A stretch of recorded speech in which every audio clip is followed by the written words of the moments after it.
हम सभी मंदिर में जाते हैं, ईश्वर के समक्ष बैठकर हाथ जोड़ते हैं और अपनी मांग रखते हैं।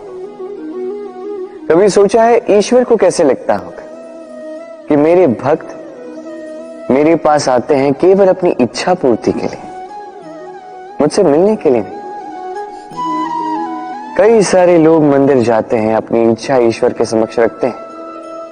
अब यदि उनकी इच्छा पूर्ण ना हो तो हताश हो जाते हैं।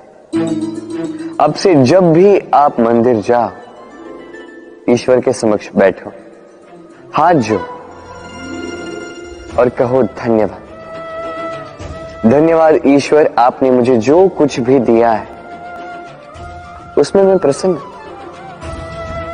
बस मुझे मार्गदर्शन दे कि कैसे मैं अपने कर्मों से, स्वयं अपने कर्मों से वो सभी प्राप्त कर सकूं जो मैं पाना चाहता हूं।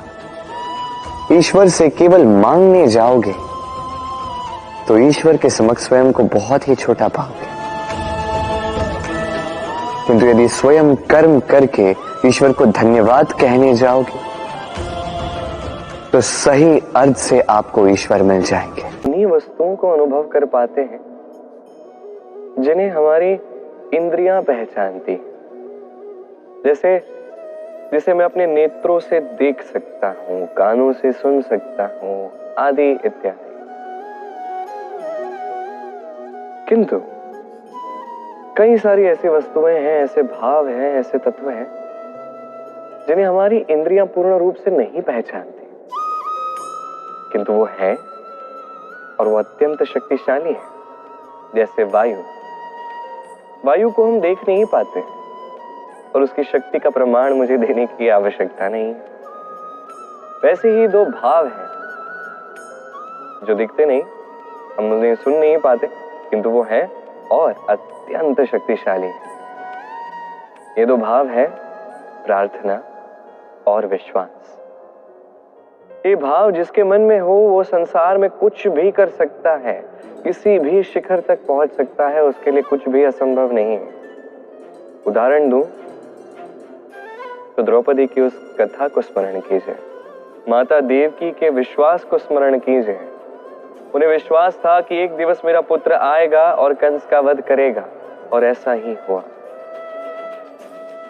सत्य कहूं तो ये संसार मुझे ईश्वर कहता है, किंतु मैं ये मानता हूं कि मैं बस सबकी प्रार्थना और विश्वास का एक उत्पाद हूं।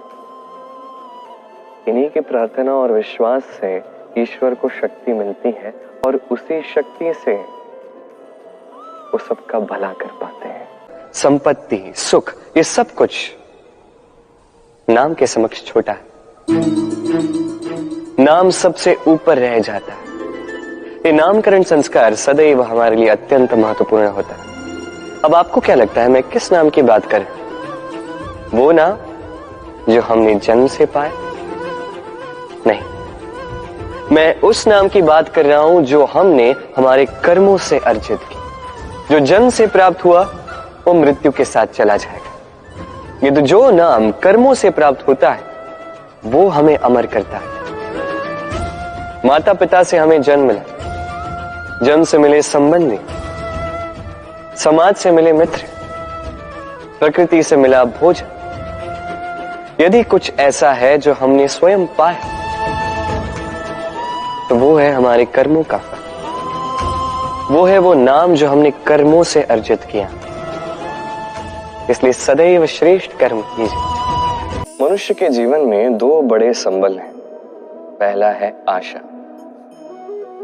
आशा जो हमें आगे बढ़ने की प्रेरणा देती है। आशा जो हमें शक्ति प्रदान करती है, साहस प्रदान करती है, हमसे कहती है कि अभी बहुत कुछ अच्छा होना शेष है, डटे रहो। और दूसरा है विश्वास। जब भी जीवन में हम किसी पर विश्वास करते हैं तो एक विशेष ऊर्जा का अनुभव होता है।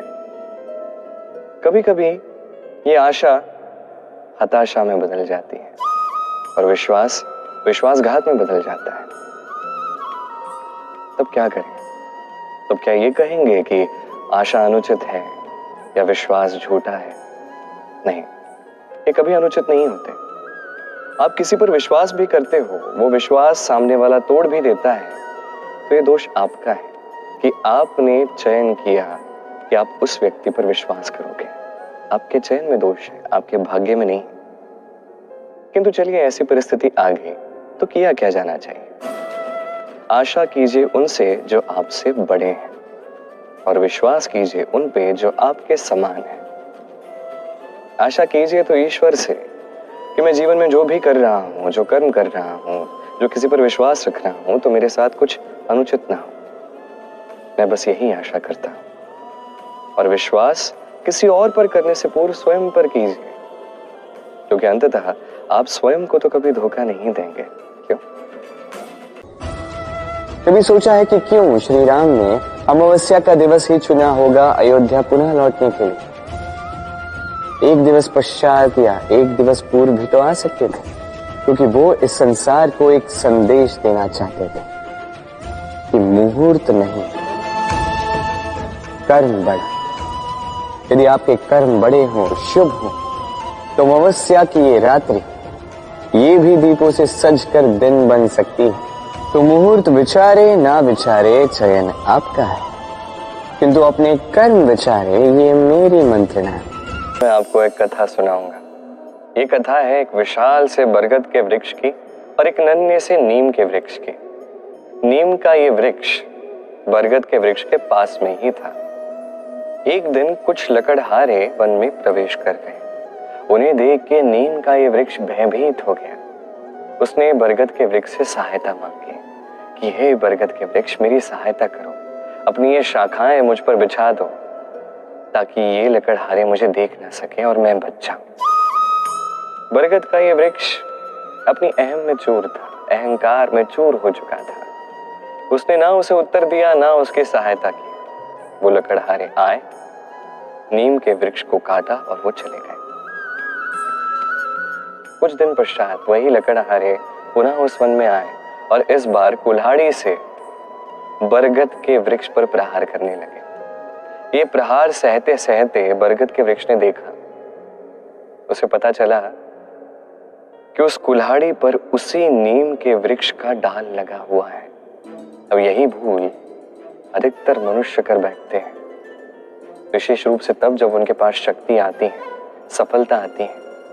अहंकार में वो निर्बल व्यक्तियों को ठेस पहुंचाते हैं, उन्हें दुख पहुंचाते हैं। कभी ये नहीं सोचते कि आगे जाके यही उसके अंत का कारण बन सकते हैं। तो यदि आपके पास शक्ति है, आपने सफलता प्राप्त कर ली है, तो स्वयं को शांत कीजिए और इस अहंकार को त्याग दीजिए। यदि कोई निर्बल है तो उसे ठेस ना पहुंचाए, उसे पीड़ा ना दे, अपितु उसकी सहायता करें, हो सके तो उसकी रक्षा करें। कभी किसी बालक को देखा है? कितना कुछ घटित होता है उसके जीवन, बालपन से लेके बड़े होने तक असंख्य अनुभवों को अनुभव करता है। कभी गिरता है, कभी चोट खाता है, कभी सीखता है, कभी पीड़ा सहता है, तो कभी आनंद के क्षण जीता है। किंतु स्मरण रखता है तो केवल आनंद के क्षण।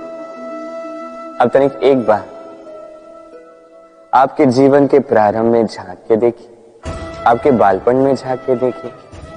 आप पाएंगे कि अधिकतर स्मृतियां जो आपके मन में है वो अच्छे क्षणों की, बुरे क्षणों की नहीं। इसीलिए ये बालपन, ये सुखी होता है, ये निश्चिंत होता है। इसलिए आज भी न जाने आप कितने भी बड़े क्यों ना हो जाए, बुरी स्मृतियों को, बुरी यादों को भुलाने का प्रयास कीजिए। एक बार बुरी यादों को भुलाने का अनुभव आपको हो गया तो स्मरण रखिए, कितने भी कठिन कष्ट आपके जीवन में क्यों ना आए, उनका सामना करने में आप सक्षम रहें। राधे राधे।